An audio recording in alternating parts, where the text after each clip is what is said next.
You know what? Considering that this is a trilogy that nobody seems to have asked for, it's not that bad.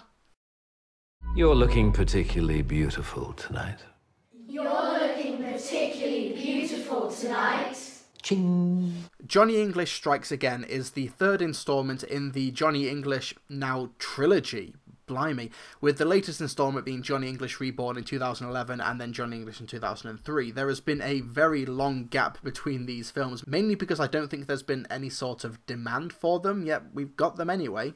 The whole premise of the trilogy is that Rowan Atkinson, famous for his roles such as Blackadder and Mr. Bean, plays Johnny English, an MI6 agent, with the premise of each movie being if looks could kill but the idiot spy is actually an idiot spy. And Johnny English Strikes Again takes place several years after Johnny English Reborn, when a cyber attack on MI7 exposes all of the identities of all the current agents out in the field, meaning the organisation has to find old and retired agents, resulting in Johnny English coming out of retirement, who's been working for several years as a teacher at a boarding school. Ben Miller reprises his role as Boff, who is essentially his Q equivalent, and the film is a globe-hopping adventure as they try to ascertain the identity of the cyber attacker, while trying to avoid the scrutiny of Emma Thompson, who plays the British Prime Minister. Johnny English Strikes Again is not a hugely ambitious comedy. It is not a film that is hoping to change your life or change the world, and at a brisk 89 minutes is just going to get straight in, tell the jokes, and get straight out again. And on those terms, Johnny English Strikes Again is not that bad. I actually laughed on quite a few occasions. There's quite a lot of inventive set pieces here. There's a car chase scene where Johnny English hijacks the wrong side of a learner car, so he has no access to the steering wheel,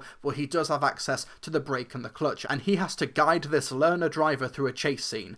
It's actually really inventive and a premise that I've never seen done before, but it's actually done pretty well in, of all things, Johnny English Strikes Again. And this film is really segmented. It essentially comprises of set piece after set piece after set piece after set piece, and for the most part, they all land pretty well. Whether it's Johnny English and Boff having to stealthily get onto a boat, Magnetic boots. Brilliant, son.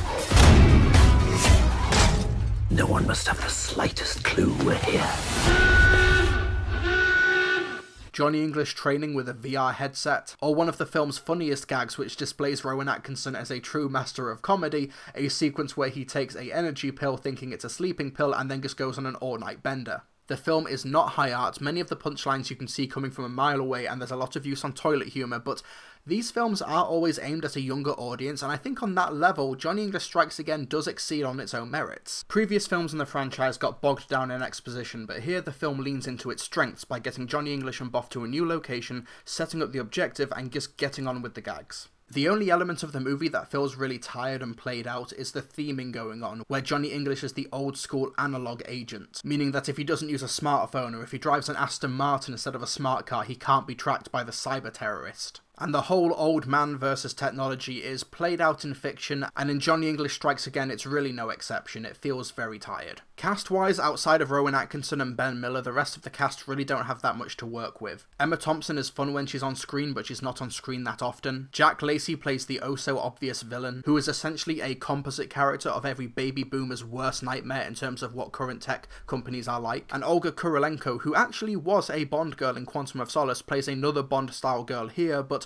really that's all that the role is. There's a couple of fun cameos from actors like Charles Dance and Michael Gambon, but they appear and disappear so quickly that you wonder why they even bothered. But that being said, for what the film is, an under 90-minute spy movie for a younger audience, I laughed. I had a good time with it. Just like all of the other Johnny English films, I'm not going to remember them in 6 or 7 years when the inevitable next installment comes out, but as of right now, my current recollections of the film shortly after watching it, I had fun. There were some fun inventive set pieces, and Rowan Atkinson, while I still think he's a bit past his prime, was still able to make me laugh through some good old school British slapstick. For all of the 6 people out there asking for a third Johnny English movie, you know what, I'm happy that you got it, and I'm going to give this film 3 stars out of 5.